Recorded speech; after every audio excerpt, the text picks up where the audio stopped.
chamada CPI da pandemia tem feito um importante trabalho investigativo e é uma excelente oportunidade para que a gente aborde aqui o tema Comissão Parlamentar de Inquérito na perspectiva político-jurídico-constitucional. Comissões parlamentares de inquérito são instrumentos essenciais para que o Poder Legislativo exerça a sua função típica fiscalizadora. E por meio de comissão parlamentar de inquérito, o Poder Legislativo consegue exercer com mais instrumentos de eficácia e de alcance dos resultados determinadas investigações. Nos termos da Constituição, artigo 58, parágrafo 3º, as comissões parlamentares de inquérito podem ser criadas mediante o preenchimento de 3 requisitos. Requerimento de pelo menos 1/3 dos membros da Casa Legislativa respectiva, que esse requerimento aponte que essa investigação parlamentar deverá ter objeto fato determinado e esse requerimento deve indicar prazo certo de funcionamento dessa comissão parlamentar de inquérito que se deseja criar. Presentes esses 3 requisitos, a criação da comissão parlamentar de inquérito é obrigatória. Infelizmente, muitas vezes ao longo de nossa história constitucional, esses 3 requisitos foram devidamente atendidos e, no entanto, houve tentativa de maiorias parlamentares de impedir a efetiva instalação e funcionamento da comissão parlamentar de inquérito. Decalquemos um pouco mais esses 3 requisitos. Primeiro requisito, requerimento de pelo menos 1/3 dos membros da Casa Legislativa. Trata-se de uma percepção, então, de que a Constituição claramente quis assinalar que a Comissão Parlamentar de Inquérito, em sendo uma prerrogativa do Poder Legislativo, mas nele, Poder Legislativo, é uma prerrogativa da minoria parlamentar. Uma minoria que alcance pelo menos 1/3 dos membros da Casa Legislativa. No Senado Federal, por exemplo, são 81 senadores, 1/3, 27 senadores. Basta que 27 senadores requeiram a criação de comissão parlamentar de inquérito, que esse requisito será devidamente atendido. Apuração de fato determinado. O que é que isso quer dizer? Quer dizer que comissões parlamentares de inquérito, como instrumentos de investigação e de práticas criminosas, devem ter por objeto fatos devidamente contextualizados no espaço e no tempo. CPIs não podem ter por objeto fatos genéricos. Os poderes de que dispõem as comissões parlamentares de inquérito são muito fortes para se permitir que CPIs pudessem vir a ser criadas tendo por objeto fatos genéricos não devidamente delimitados. Daí a Constituição delimitar a precisão dos fatos determinados, potencialmente criminosos, que serão objeto da investigação parlamentar. E, finalmente, prazo certo de funcionamento, ou seja, a Comissão Parlamentar de Inquérito é uma comissão temporária, funcionará obrigatoriamente por um prazo determinado, ainda que esse prazo possa ser prorrogado. E pode ser prorrogado tantas vezes quantas seja efetuada a devida fundamentação da necessidade e da prorrogação desse prazo para o fim de concluir as investigações que realiza. Aliás, é importante ressaltar que só há um obstáculo limite, digamos assim, às prorrogações de funcionamento de comissões parlamentares de inquérito, que é a legislatura. Uma comissão parlamentar de inquérito criada em uma legislatura não pode ter prorrogações por prazo determinado que chegue a ultrapassar a legislatura. O prazo fatal, absolutamente improrrogável, de funcionamento de comissão parlamentar de inquérito é o fim da legislatura. Muito bem, no caso da chamada CPI da pandemia, esses 3 requisitos foram devidamente preenchidos. E, no entanto, houve uma demora inicial do Senado Federal para instalar a CPI, que somente foi instalada quando acionado por senadores que requereram a criação dessa CPI, acionado o Supremo Tribunal Federal, determinou ao Senado Federal que efetuasse a devida instalação e o funcionamento da chamada CPI da pandemia. Essa CPI, o requerimento de criação, indicou claramente quais seriam os fatos determinados objeto da investigação. Ela se destina, nos termos do requerimento, à apuração de ações e omissões do governo federal no enfrentamento da pandemia do Covid-19 e especialmente os eventos que culminaram com a tragédia que se abateu em Manaus e no Amazonas no mês de janeiro deste ano de 2021. Portanto, fato bem determinado, bem devidamente contextualizado, e é importante ressaltar que uma CPI pode investigar mais de um fato determinado, desde que haja entre eles conexão, o que é o caso do que está a ocorrer no âmbito das investigações que vêm sendo efetuadas pela chamada CPI da pandemia. E essa CPI tem feito um trabalho muito relevante, tem tido um acompanhamento social constante, acompanhamento da mídia, a sociedade tem acompanhado com atenção e interesse os seus desdobramentos, ao mesmo tempo em que ela tem contribuído para desnudar o negacionismo científico com o qual o governo federal lidou com a pandemia desde o início, boicotando as medidas necessárias de enfrentamento ao Covid, se omitindo em muitos pontos de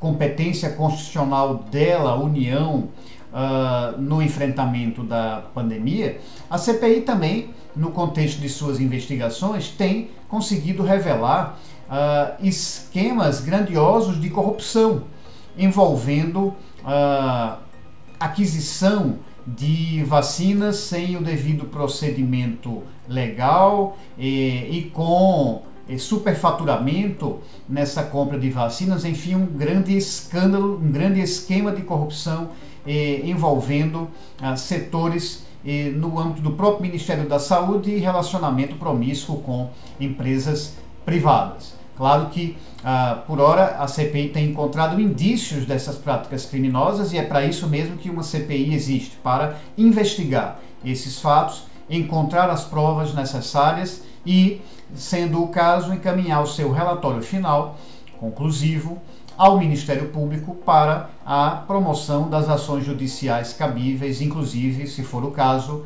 ação penal, para julgamento pelo Poder Judiciário. Por outro lado, a CPI da pandemia também tem, assim como outras CPIs ao longo da história, cometido alguns abusos.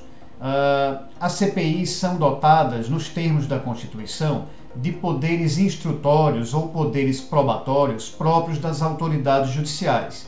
Isso implica dizer que, nas suas atividades investigativas, a Comissão Parlamentar de Inquérito, por exemplo, possui o poder de, desde que o faça fundamentadamente, que haja indícios para isso, tem o poder de quebrar sigilo bancário, quebrar sigilo fiscal dos investigados, tem o poder de determinar a realização de perícias, requisitar documentos, tem o poder de convocar testemunhas para prestar depoimentos, tem o poder de convocar investigados para prestar depoimento.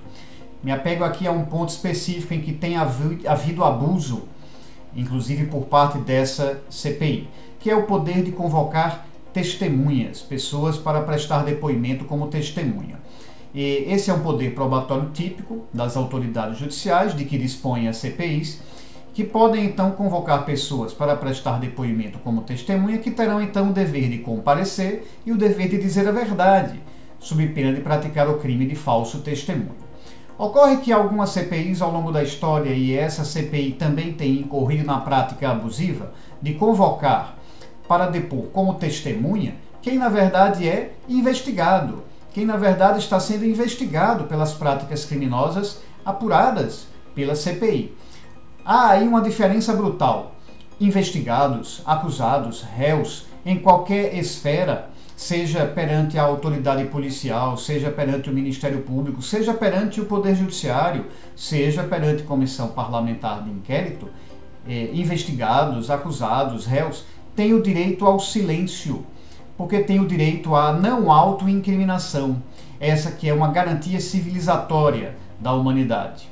Cabe ao Estado que investiga, que acusa, produzir as provas por meios lícitos necessárias para a comprovação dos crimes e dos fatos e dos eventos apurados. Não ao próprio investigado, acusado, réu, fornecer essas provas, porque isso seria a porta aberta para a legitimação de práticas, por exemplo, de tortura, o que é inadmissível enquanto um conceito civilizatório. Então, o direito à não autoincriminação é uma garantia civilizatória da humanidade, é uma conquista civilizatória da humanidade.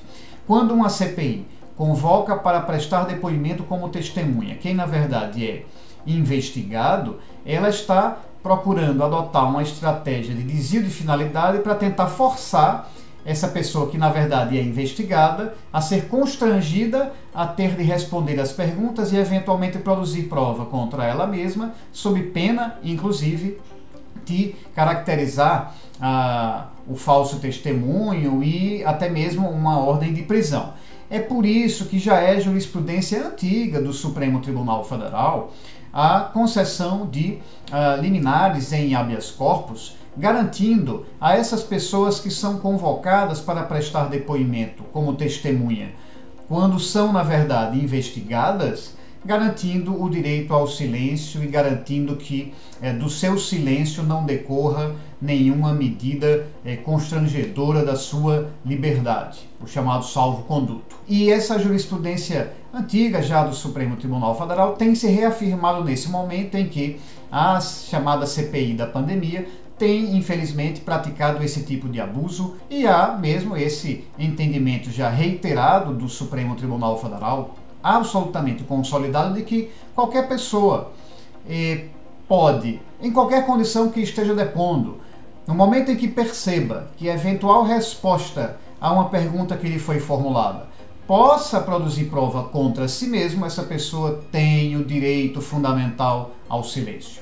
E convenhamos, as CPIs possuem uma gama de poderes muito elevados, os chamados poderes instrutórios próprios das autoridades judiciais, com os quais é possível encontrar provas concretas dos crimes que investiga, sem precisar recorrer a esse tipo de abuso que, infelizmente, a CPI da pandemia também tem praticado.